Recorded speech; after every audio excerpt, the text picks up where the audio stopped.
Arkadaşlar, Yalova, Armutlu'dan hepinize selamlar. Valla bugün de şöyle bir video yapayım size istedim. Bu mekanı çekeyim istedim. Birkaç kişi sormuş. İşte fiyatını falan da sormuş arkadaşlar. Fiyatı uygundu, belki sizin de merak uyandırır, belki gelmeyi düşünürsünüz. Ne var ne yok sizlere onları göstermek istedim açıkçası. Daha ilk günümüz, bugün bir sahile indik. Şöyle bir yürüyüş yapıyoruz. Şansımıza bugün hava çok güzel. Şöyle güneş. Bak şu sahneyi çok seviyorum. Güneş tam arkamızda. Biraz yürüyüş yapıyoruz. Vallahi özlemişim, dışarı çıkmayı özlemişim. Buranın güzelliği de şöyle bir şey. Sahilde bir Allah'ın kulu yok. Bomboş. Kışın burası çok daha güzelmiş, ben onu size söyleyeyim. Arkadaşlar da yazdılar. Şimdi Instagram'dan muhabbet ediyoruz. Dün gece bayağı bir mesaj cevaplamaya çalıştım. Cevap veremediklerinden özür diliyorum. Yetişemiyorum çünkü arkadaşlar. Hem video yapıyorum, hem bununla uğraşıyorum, hem Instagram'a içerik üretmeye çalışıyorum. O yüzden bir böyle ağır yoğunluk oluyor. Tabii kendi işlerim de var. Onlarla da uğraşıyorum.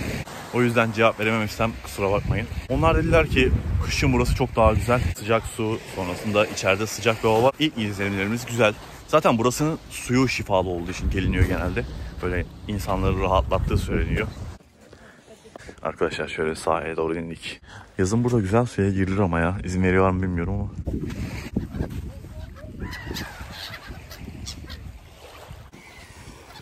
Ekmek yiyen etçil martılar. Dün akşam Instagram'dan bayağı mesaj geldi. Buraya çok fazla gelen olmuş. Şu iskelede balık tutmanı söylüyorlar. Balık geliyormuş burada. İleride bir iskele var. Vallahi sahili özlemişim ya. Burada onu tattım yani.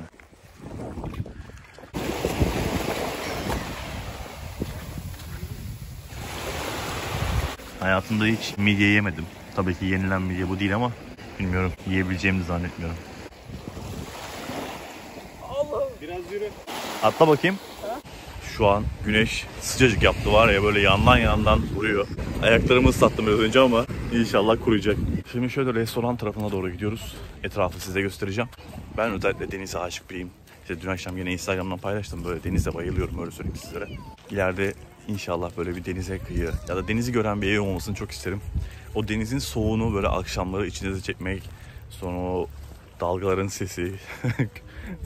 O geminin köpürtüşü. En azından buraya geldiğinizde karşılaşabileceğiniz şeyleri benim gözümden görün. Sizlerle beraber bir gün geçirelim bakalım. Kanala abone olmayı, videoyu beğenmeyi unutmayın. Hepinizi seviyorum. Maskemizi her daim takıyoruz. O gördüğümüz İdo'nun gemileri buraya gelmiş. Bakın İdo bilet noktası diyor. Ya buraya Bursa'dan da geliyor, İstanbul'dan da geliyor diye biliyorum. Ama sadece sabahları bir sefer diye gördüm. Bak burası restoran, kahvaltı falan var. Hatta şöyle güzellik oldu. Sabah kahvaltıyı odaya getirdiler. Bence bu çok iyi. Belki yarın ondan bir görüntü eklerim size. Ne geliyor ne gidiyor.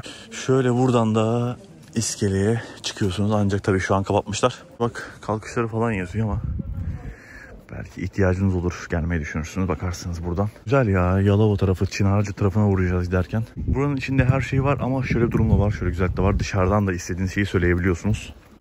Eğer ki buradaki fiyatları fazla bulursanız dışarıdan söyleyip esnaftan da alışveriş yapabilirsiniz. Evinize kadar getiriyorlar. Ya buraya kalabalık gelmek en güzeli, böyle akşam ortamının olması. Tabii ki akşam biraz soğuk oluyor ama giyeceksin böyle sıkı sıkı. Sahilde yürüyeceksin. Soğuk eserken 10 numara. Ama tabii akşam çıkamıyoruz. Burada da sokağa çıkma yasağı var. Aynı şekilde içeride dolaşamıyorsunuz sokağa çıkma yasağında. Sadece markete gidebiliyorsunuz. Dışarıdan hiç farkı yok, onu söyleyeyim. Site olması önemli değil. Su sıcak mı? Suyun sıcaklığı nasıl? 10 derece gibi. 10 derece öyle mi? Ama giriliyor gene de öyle mi?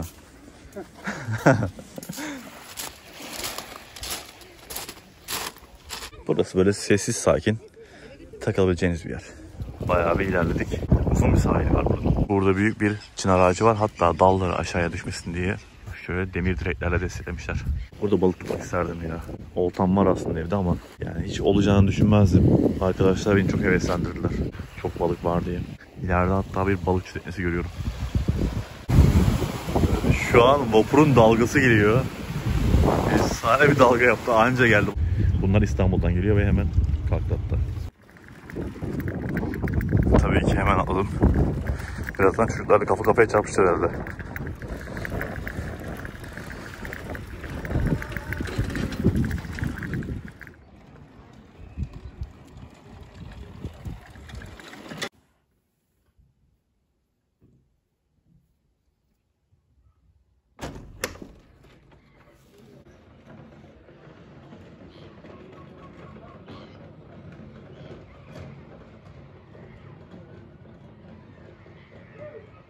Arkadaşlar size bahsettiğim kahvaltı geldi. Şöyle şimdi açılışını yapacağız. Basit bir kahvaltı. 2 kişilik gönderiyorlar. Burada kaç kişi kalırsanız kalın. Sizlere günlük 2 kişilik fiş veriyorlar. Ekstra alabilirsiniz ama. Bir açalım bakalım içlerinden ne çıkacak bu sefer. Sanki kutu açılımı gibi oldu ama. Bakalım ne çıkacak içinden. Dün sucuklu yumurta çıkmıştı. Böyle patatesli bir şey. İkinciye bakalım. Zeytini koymuş. Dün daha azdı zeytin. Buradan ne çıkacak? Hepsini açmıyorum ağzımı ki buradan da menemen soğumasınlar diye. İkinci paketimizde ekmeklerimiz var arkadaşlar. Bu arada manzarayı da göstereyim sizlere. Böyle masayı camın önüne aldık, çok daha güzel oldu. Şimdi sıra bunlarda. Bak simit parçaları göndermişler şöyle. Güzel. Burada tereyağı falan oluyor, evet. Güzel. Burada da ama böyle tahin her şeyi var. Ya bunlar 2 kişiye yeter de artar, onu söyleyeyim öncelikle. Bol bol gönderiyorlar yani. Dün de yeterliydi. Bugün hatta daha fazla. Bakalım bundan ne çıkacak. Evet. Burada da işte peyniri falan var. Peyniri de aynı şekilde bol bol. Büyük ihtimalle bunun aynısı burada arkadaşlar. Birebir aynısı. 2 kişilik bir kahvaltı bu şekilde geliyor. En güzeli odanıza geliyor. Rahat rahat yiyorsunuz. Dışarıda o restoranla uğraşmak zorunda kalmıyorsunuz. Kalabalıkla, sıra beklemekle uğraşmak zorunda kalmıyorsunuz.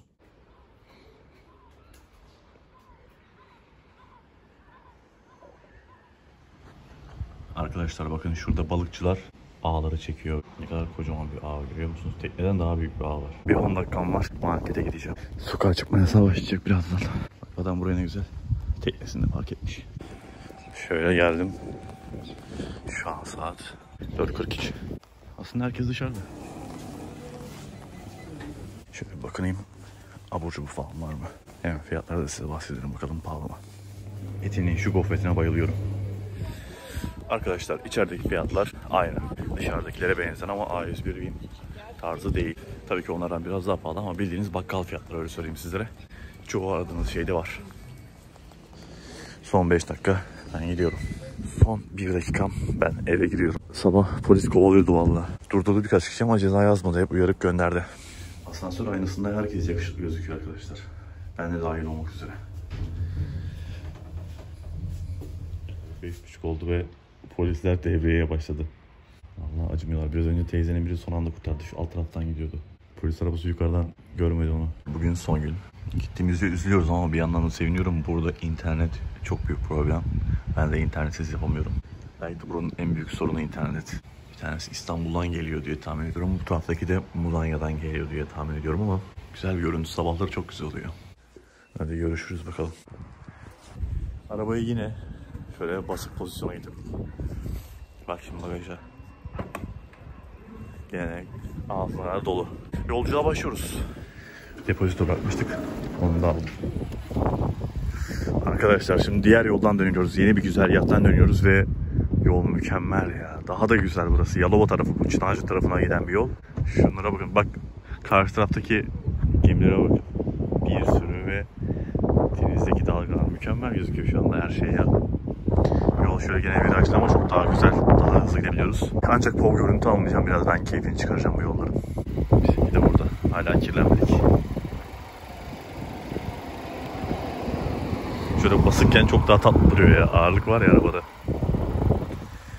Yollarda böyle kıvrıla kıvrıla gideceğiz. Arkadaşlar yola sıfır deniz ya. Direkt. Süper burası. Arkadaşlar şöyle bir yerde durduk. Bak arabayla şu an daha yol kenarındayız ve yanımıza bakın. Direkt sıfırdan deniz başlıyor bu. Şöyle göstereyim. Ta ileride bak böyle gökdelen tarzı şeyler gözüküyor. Size hatta göstermeye çalışayım. Şu geminin hemen solunda kalıyor. Acaba diyorum o Pendik tarafı falan mı? Buradan gözükür mü? Tam bilemiyorum. Şöyle karşı taraf ama İstanbul olması lazım. Ya bak bizimkiler şey diyor, şu buruna gidiyor. Bakalım oraya. Bak büyüyecek tabii bunlar da. Arkadaşlar bak midyeler var bir sürü. Bunlar yeniyor mu acaba? Bilenleriniz var mı? Bir sürü var.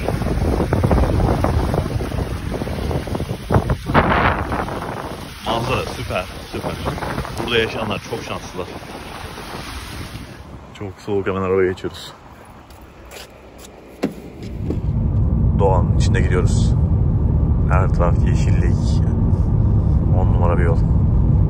Şimdi Yalova'ya giriş yaptık. Biraz önce üniversitenin yanından geçtik. Galiba şu an çarşıya doğru gidiyoruz. Bilmiyorum tam olarak. Navigasyondan bakacağım. Şimdi Yalova'nın içine turluyoruz. Hatta bir arkadaş bir dönerciden bahsetmişti ama şu an aç olmadığımız için artık başka bir yerde yiyeceğiz. Böyle her gittiğimiz yerdeki işte hani ünlü yemekler oluyor ya da ünlü yapanlar, iyi yapanlar oluyor. Onlara uğramak güzel oluyor açıkçası. Yalova'da küçük ama güzel bir şehir. Sahile kıyısı var. Şimdi arkadaşlar buradan sağa dönerseniz Osman Gazi Köprüsü'ne bağlanıyorsunuz. Ancak biz eski yoldan gideceğiz. Böyle İzmit'in içinden geçip Sakarya'ya varacağız. Köprüyü zaten gördüm. Köprünün altından geçeceğiz diye planlıyorum ama sanırım köprü bağlantısı burası. Şu an altından geçtiğimiz yer. Eğer köprüyü görürsek size gösteririm. Bakın şu an köprünün son çıkış diyor. Ya hem çok pahalı hem de bizim yolumuzu pek fazla kısaltmıyor açıkçası. İstanbul'a falan gitsek belki mantıklı olurdu ama vallahi çok gereksiz pahalı. Ne kadar olduğunu, fiyatı olduğunu bilmiyorum, hatta öyle söyleyeyim size. 150 lira falan var mı? Beni yazarsınız. Arkadaşlar arkadan gelene bakın. Cadillac. Tabii ki Arap plakalı. Ne diyorlardı? Biz bu hayatı izlemeye gelmişiz. Arkadaşlar şimdi Yalova'ya geçtik. Karamürsel'e geldik. Şuradan da görürsünüz belediye binası. İlla buradan da bizi takip edenler vardır. Onlara da buradan selam olsun. Şimdi Karamürsel'i geçtik. Şöyle sahil kenarından güzel virajlı bir yolda kullandık. Hem yol düzgündü, tertemizdi. Bayağı keyifliydi burası. Yavaştan İzmir'e doğru gidiyoruz. Arkadaşlar şimdi Gölcük'teyiz. Gölcük'ün içinden geçiyoruz. Sonrasında Başiskele galiba, bilmiyorum. Pek içerilere girmiyoruz zaten, işte koronadan dolayı arabadan da inmiyoruz. Böyle transit her yeri görerek devam ediyoruz. Arka tarafta sürekli seyir atıyor.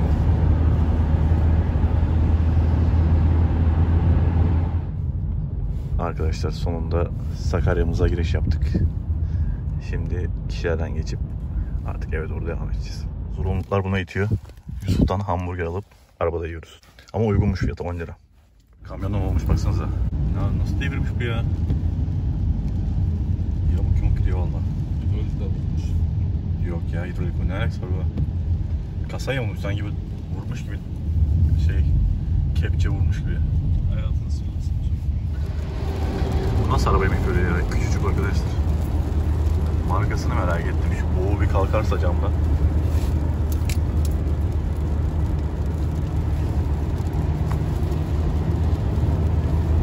Baksanıza. Vallahi şeridin yarısını kaplıyor. Daewoo Tico. Minnacık ya. Arkadaşlar sonunda eve geldik. Vallahi uzun bir yolculuk oldu. Özellikle 100 kilometre 2 saatte geldik, öyle söyleyeyim sizlere. Biraz fazla tuttu. O yollarda çok fazla durduk ya, biraz da ondan dolayı. Ancak keyifliydi. Daha güzel yollardı. Daha rahat yollardı. Rahat rahat geldik. Size de olabildiğince görüntü almaya çalıştım. Böylece hem oraya görmüş oldunuz hem uzun yolu görmüş oldunuz. Beraber bu şekilde videoyu bitirdik. Umarım videoyu beğenmişsinizdir. Kanala abone olmayı, videoyu beğenmeyi unutmayın. Hepinizi seviyorum. Görüşürüz.